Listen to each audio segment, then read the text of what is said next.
You searched how to buy shares of Consolidated Edison Inc. Consolidated Edison Inc. is a regulated energy utility that provides electricity and related services, and it trades on NASDAQ under the ticker ED. This video is for educational purposes only and does not constitute financial advice. To buy ED shares, you need a broker, and I will use eToro as the example to show the process. After registering, you will need to verify your account, usually with an ID, and add funds before you can buy. Use the platform search bar and type the ticker ED to find the listing.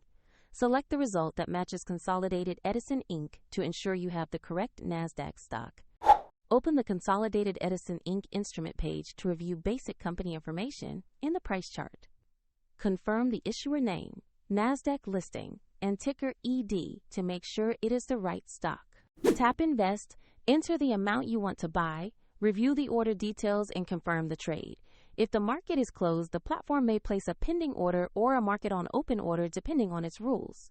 If you have insufficient funds, the platform will prompt you to add money before the purchase can complete. Once executed, your ED position will appear in your portfolio where you can monitor it. Find the eToro link in the description if you want to follow the same steps.